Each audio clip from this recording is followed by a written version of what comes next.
Hello, thank you for joining us for Focus today. I'm Anna Marie de la Vega, and today we're going to talk about, well, a variety of subjects, but mainly about the so-called winter blues. You feel down, you need some sunlight, you just get stuck in the doldrums sometimes in the wintertime or when it's more cloudy in the wintertime. So we've got somebody to kind of talk us through it, Dr. Joseph Sharp, Chief Medical Officer at Ascension St. Thomas Behavioral Health Hospital. Welcome, Dr. Sharp. Welcome. Thank you so much. Glad to be here. And you say you also work at some of the other Ascension St. Thomas hospitals? Yes, that's correct. I'm the psychiatric medical director for St. Thomas Midtown and St. Thomas West, and those are hospitals where you go for medical issues. And we were talking about the fact that medical issues and mental health issues sometimes go hand in hand and exacerbate each one of them. Absolutely. It's really hard to separate the mind from the body. Mm-hmm. And, once, your mind kind of gives up, your body kind of follows suit. So you've got to keep that spark up, that fight. And a lot of that, comes from simple things, checking in with how you're feeling. So when I'm in the medical hospital, I'm always checking with people. And one of the first things I ask is, how is your sleep? Really? And people are kind of taken back by that. Well, what do you mean?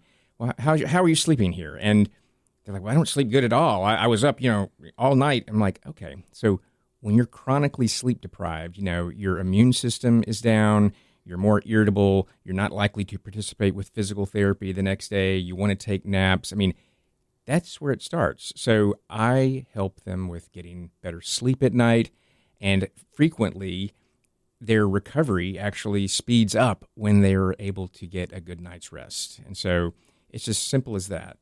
I think a lot of us need to remember that. Yes. We keep trying to power through. I have this thing that there are things going around in the wintertime, illnesses, and people are like, still gotta keep going and power through when it makes it last longer. Yeah, no, absolutely. You hit the nail on the head. It lasts longer when you keep kind of pushing through. Sometimes you just have to stop and rest and recover. And there's just that time that we need for our bodies to heal.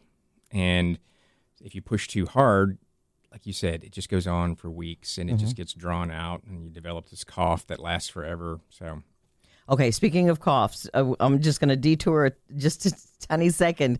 When you first got here and I called you in from the waiting room, you were talking about remedies for coughs, holistic remedies. Yeah, I like the all natural approach, and of course now I am a psychiatrist, so who's getting medical advice from for a cough from a psychiatrist? But I'm telling you that there are a couple of natural remedies that are very effective. First, the natural pineapple juice that's fresh is actually been proven to be more effective than a lot of cough medicines. Fresh pineapple juice. Fresh pineapple juice. Okay. And then the new sort of key magic ingredient is the marshmallow. I know that sounds crazy, but it's actually the marshmallow root. So it's like a real marshmallow or a natural marshmallow. If you eat one or two or three of the those, it's amazing that your cough will subside for about 4 to 6 hours. Oh my goodness. Sometimes people can't sleep at night because they're coughing so much. Absolutely. And so I have them keep this next to their bed, and lo and behold, they can get some sleep because they ate a couple of marshmallows. Honey, So, what are you doing? I'm eating marshmallows. That's right. Your cough ended weeks ago. That's great. Okay, thank you for sharing that. Absolutely. Because we do have a doctor in the house, and we're going to take advantage of that wherever and whenever we can. That's great. So what about this time of year when people tend to feel a little more sad, a little more depressed? What can we do physically to help our mental health? I think January and February are the two hardest months of the year from a mental health perspective. The holidays are over, which some people kind of look forward to, or at least gives them a distraction. And now the weather sets in here in Tennessee. It's, we can have weeks of cloudy, cold, dark kind of weather. And, there's not a lot of things going on in January and February. Yeah. So there are some things that I recommend, people to do. One of those is to, watch their sleep patterns. Again. And to get, they're back to sleep, to get regular sleep. Don't stay up all night watching Netflix or whatever. You need to look at the clock and be like, okay, it's time to go to bed, and have a regular routine for sleep. And that's a real struggle for a lot of folks. Yeah. So I really encourage that. What kind of a routine? Let's kind of break that down just a little more, if you will. I know sometimes setting alarms to wind down to go to bed, like bedtime, like a set an alarm. Again, if you need that alarm, that's fine. Or if you can kind of just pay attention to the clock, because this time of year, it's dark at 4 p.m., so you don't get those cues, okay? Right.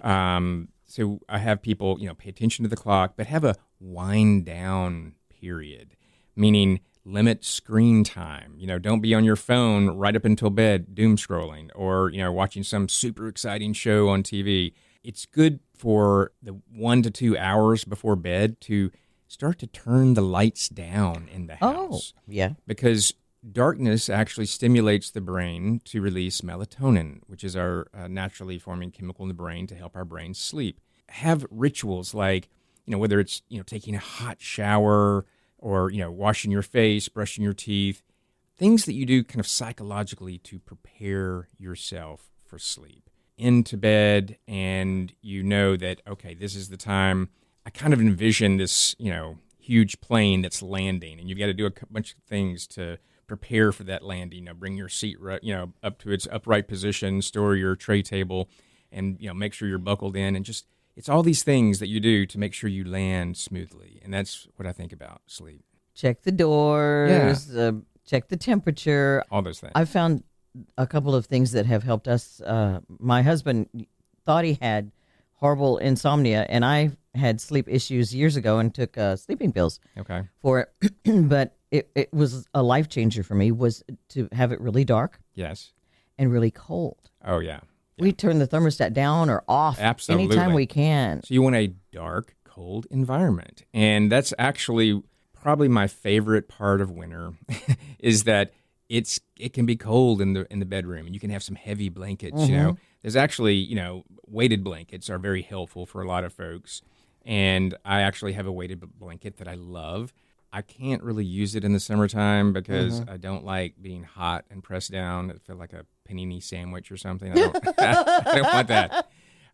But in the wintertime, it's great. So what do you do with the darkness is, I wear a sleep mask, and, I recommend those for folks.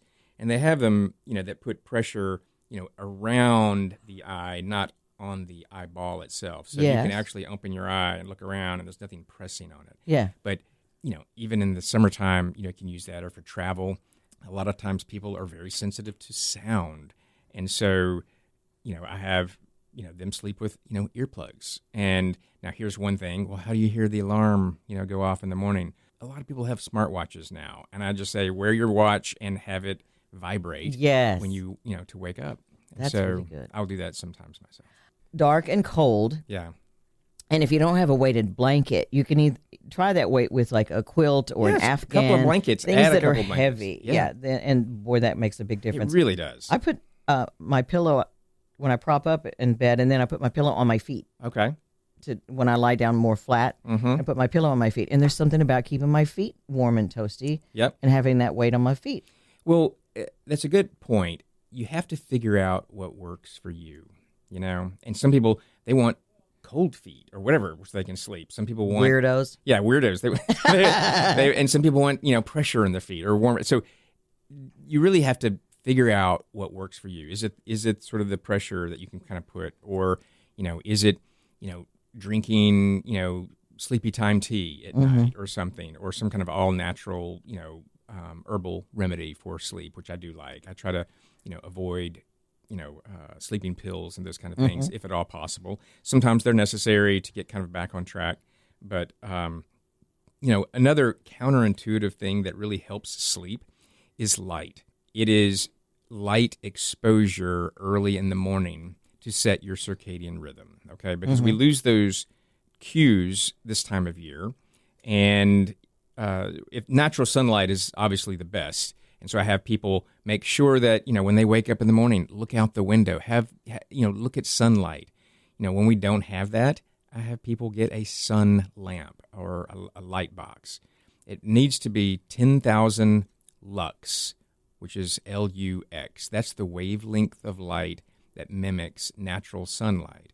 And if you do that early in the morning, it sets your circadian rhythm, again, which lives right here in your suprachiasmatic nucleus in your brain. About an inch above the bridge of your nose. Yes. And it is about a 14 to 16 hour timer.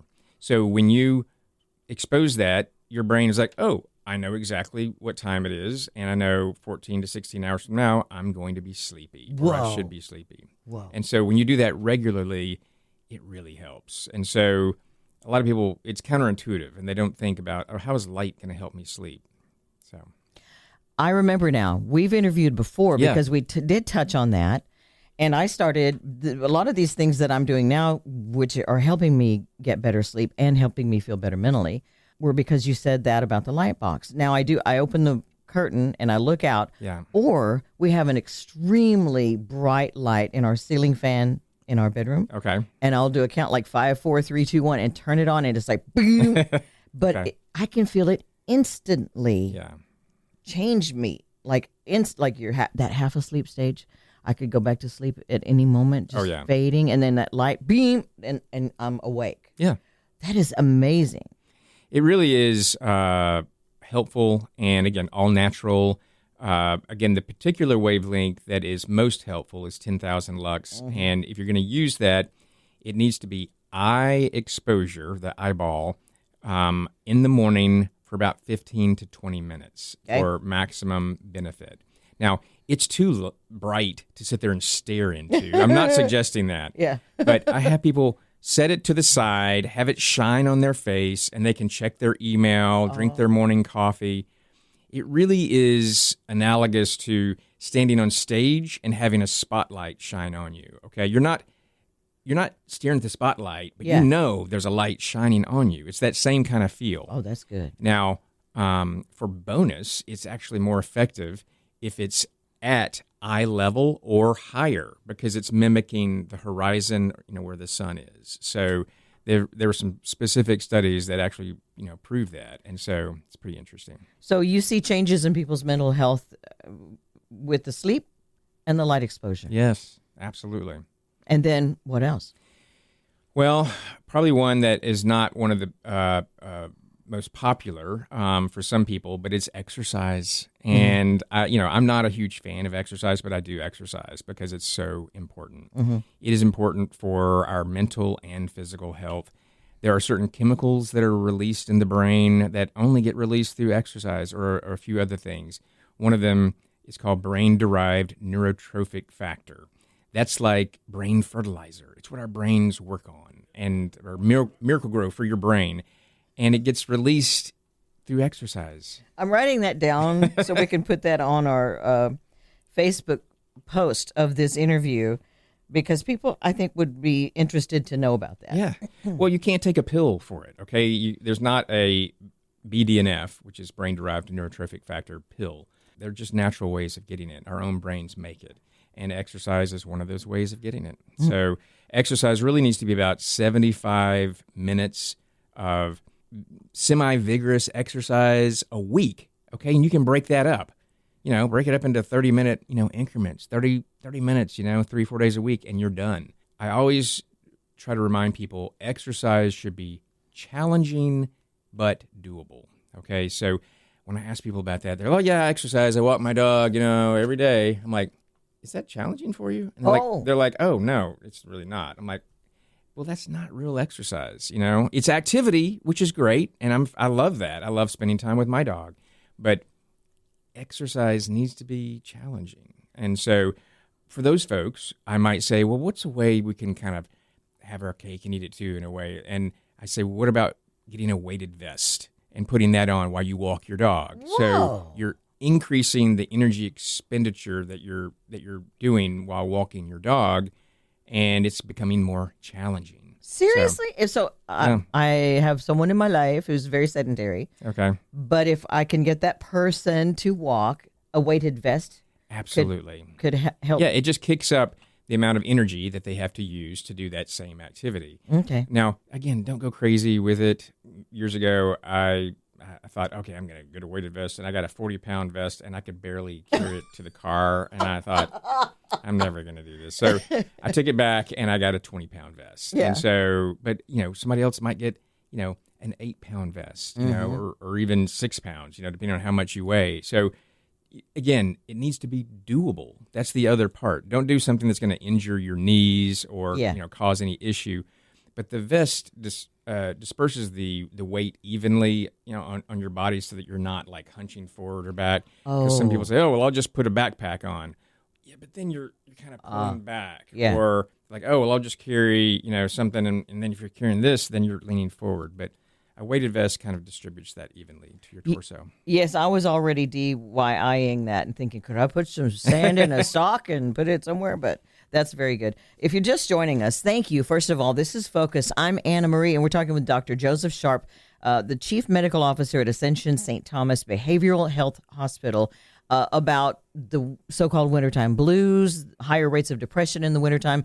And we talked about even since COVID, during COVID, what was it that made the mental health issues tend to like kind of surface so many and people develop more? And are there things we can do to keep that from happening? Because we still sometimes are isolated. Yeah, I think, well, that's the key right there. You just hit the nail on the head. I think what made, you know, COVID such a perfect storm, especially during January and February, was the isolation. And that seems to be an epidemic in our society these days. Weirdly, one of the things that is contributing to that is something that we all have is our phones, you know, and this, you know, social media or the internet.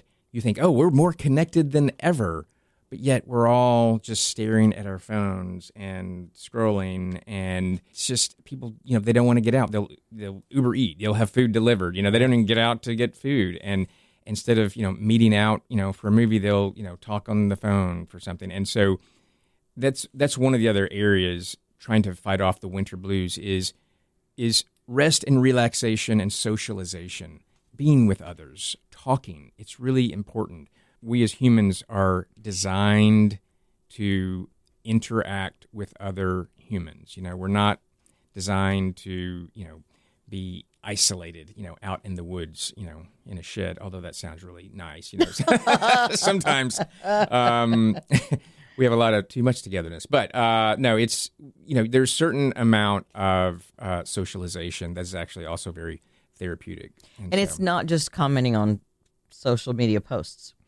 Exactly. Yeah. I think a lot of people feel like they've socialized. Right. And they thumbs up something, so that's their, you know, their socialization. No. Want to lend you support, thoughts and prayers, right? Things like that. Yeah. So rest, relaxation, and socialization. What's the difference in rest and relaxation?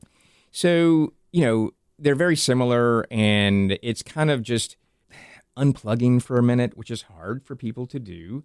A long time ago, someone told me that it takes a very wise person to do nothing well, and I thought, what does that even mean?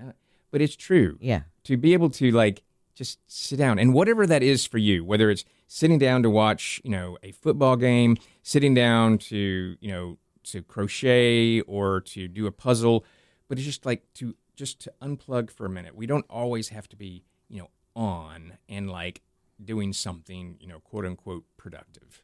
And so we need a little bit of time to recharge. Now, everyone has to, again, figure what does that mean for them? You know, is it journaling? Is it meditation? Is it, you know, something more active like, you know, just talking with friends, going out to a park? Yeah. There's all kinds of things. Both of our little watches tinged. It's 9:30. Yeah, I don't know why. So rest is more the sleep part of it, get good sleep, and then relaxation. Right. It's just that more of conscious awareness, but just goofing off, you know, doing nothing. Get a little closer. Unplugging. When you said catching a football game or something, what that made me think of though is people who can't get away from the screens. Yeah. Is there such a thing as a screen addiction? I truly believe that there is, and if you look at our society, everyone is constantly staring at a screen, whether it's on television or in their lap or on an iPad or computer, everywhere. I mean, even the refrigerator, you know, has a screen on it or whatever, the oven. So I think that too often, you know, our go-to thing is to just stare at that. You know, I remember going to, a restaurant, and then when you had to wait for a table, you had to sit there and talk to people. Or now, what do? You sit there and you look at your phone and you check your email. You're being productive. So to unplug from those screens a little while is very mentally healthy. And it seems like if you're scrolling, you're not having a continuous thought. You're not thinking a thought through to the end anymore. I noticed because things on the screens change. Yeah. There's a commercial, there's another commercial, there's another commercial, or this is another game and this is another, or here's another headline. It's like we don't finish our thoughts out to conclusion. Does that make any sense? Well, that's why we're so addicted to them, is that it is constantly stimulating something different. And it's changing, and that's our dopamine reward center in the brain. And that's how, screens and social media and scrolling is designed. So and everyone can fall into that sort of rabbit hole. And you just have to make sure that you check yourself. Watch your screen time on your phone. Just look at it. You might be surprised, and you're like, holy, did I spend, 8 hours on my screen, yesterday? Yeah, well, maybe you did. Mm-hmm. People would be surprised. How do you set limits on yourself? I personally have gotten rid of a lot of social media on my phone because it's too tempting. I just kind of like, I want to look up a recipe, or I want to look at a funny video. And then pretty soon I'm, 30 minutes later and I'm watching, funny cat videos or something. Yeah. I'm like, okay, I don't really think this is, helpful. So, I think people, Dr. Sharp, I think people also don't realize that just took them out of their real life. Yeah. I mean, that is their living, but they're not doing anything to further their life, their progress, their real growth, any goals or dreams that they ever have. It's like you look back and you realize I've spent 20 hours a week for this many years. I could have gone to Belgium. I could have done something, learned a language, done something. I could have done a lot of things. And then they're at the end of their lives and they look back and they go, well, what have I accomplished? I think it's a time stealer, a life stealer. Yeah. And I don't think they realize that. This is getting heavy. I know. I'm so sorry. I'm so sorry, but I know because I've seen it with friends. Yeah. It really is an epidemic, and again, no one is immune. Everyone has that temptation, because there's always something that's going to interest them. The internet is something for everyone. Is there a way to increase our mental health, make our mental health better using the internet, or? Well, and I think, there absolutely is. It's not all bad, certainly. And, you can get great recipes. You can learn about, new activities that you can do, with folks. And, I think, that may be actually part of the problem, because, okay, I get a great recipe, but then there's 8 funny videos that I watch in between, these great recipes. And I'm like, wait, and then I get distracted, So, one other thing that I did want to mention in regards of winter blues and just general health that we've not touched on, it's the other part that also people really don't want to hear too much, is about their dietary intake and the food that they put in their body. That is, I think food is really the medicine of the future. And, I think we forget that the foods that we put in our body, that's what makes our neurochemicals, So if you eat a bunch of, Doritos, you're going to have Dorito serotonin or whatever. So you need, You're going to have you need whole type foods, with minimal ingredients. It's best to minimize sugar if at all possible. I'm not saying cut it out. You got to live, but be, wise about the choices that you make, and, be intentional about, okay, I'm going to eat this cookie. Okay, well, that's fine, but, you can't eat all this other sugary stuff. And when I say about food, I'm talking about, what's happening to your microbiome, which is your gut. And we have all this bacteria that live in our gut symbiotically with us, and you want to feed the good bacteria, because if you feed the bad bacteria, then that sends other chemicals through our bodies, which activate what we call inflammatory cytokines, which is inflammation. I feel like a lot of us just exist in a chronic state of low-level inflammation. What does that mean? What does that do? It's not good. A lifetime of that then can cause, problems 10 and 20 years down the line. Whether it's, connective tissue diseases or, aches or, arthritis. I mean, all kinds of things that can happen. So with chronic inflammation. So for instance, I'm not sensitive to gluten, but I try to minimize gluten because gluten is a pro-inflammatory agent. Oh. So, I try to make it kind of a game. Like how can I eat, delicious things that may not have gluten in it? And then, highly processed foods are also, really not very good for us. And, I grew up here in Tennessee, and I think that's probably the diet that I grew up on was highly processed foods. And I thought they were the best in the world and the most delicious. And it turns out that might not be the case, that we really need to get back to that sort of farm to table kind of thing and look at your local farmer's market. And it really is amazing when you do that. All natural foods actually taste better, and they are delicious. Give us an idea, if you will. We're running out of time because I've rambled so much on adjacencies there, but they've been helpful. Thank you. Give us an idea of what would our daily menu look like? It depends on, do you consider yourself, a carnivore or vegetarian? I see, yeah. So, but if someone, eats meat, basically you'd want to start, with a breakfast that includes protein, but not necessarily meat. It could be plant-based protein, but it's really important. I don't think we eat enough protein. We should be eating, 80 to 100 grams of protein a day, if not more. And then, but it's important to eat breakfast. And then, for lunch, it's, going to be a slightly larger meal. Again, look at the overall calorie content. It needs to be a good, variety. It could be a sandwich. It could be, a salad, with chicken on it. And then at night, you got to figure out, what it is that, will satisfy you. And, I typically like to have like a warm meal at night. But you don't have to. You can have, cold cuts or whatever. But cold cuts is not a great example. So strike that. A salad again would be something if people want a colder meal. But I typically will have a small portion of meat at nighttime to get that protein. Meat is the most efficient source of protein.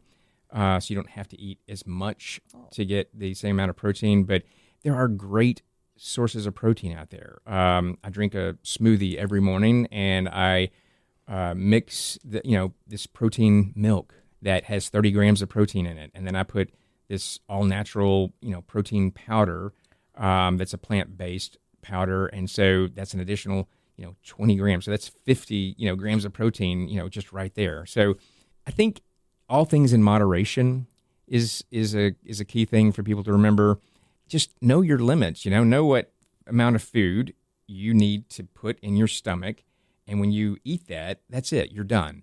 A lot of people will just eat out of habit, or we just don't know. And sometimes I will do this myself. I'll eat too much, especially if it's Mexican night, I'll eat too much. And then I feel like, oh, why did I eat so much? And that's not a great feeling to have all that. So knowing your limitations, all things in moderation, and trying to get simple foods with ingredients that you can read and that you understand. That's if you good. Can't pronounce it, you might not need to eat it. Don't eat it. Leave us with one, like a final thought here about the blues and the depression that we tend to feel more strongly in the wintertime, in the cloudy time, rainy times, things like that. Does it go away on its own? Does it go away with the spring? If it seems endless? It certainly can go away in certain individuals, but occasionally it can stay. And when it starts to negatively impact your life, that's when it may be time to reach out and ask for help. And then you say, what does that mean, negatively impact your life? When you are avoiding certain social situations or obligations, when you're, canceling things or not even able to work, or you're not able to function and do activities of daily living, or even having dark thoughts of, harming yourself or anyone else, that's when it's time to reach out to your healthcare provider. And that's when, other modalities of treatment may need to get, involved, such as pharmacotherapy or medications. And I like to remind people, we are all the same. We are all in the same boat. And some people just need an additional little help. these medicines, they don't add something artificial that people don't have in their body. All they're doing is helping people use, their own natural chemicals more effectively. Ooh, That's it. good. Thank you. Yeah. Dr. Joseph Sharp, he is the Chief Medical Officer at Ascension St. Thomas Behavioral Health Hospital. We're going to put some links and more information on our Focus Facebook page so you can find out more and get help if you need it. Thanks for joining us. Make sure you join us again next week, please. I'm Anna Marie. That's Focus.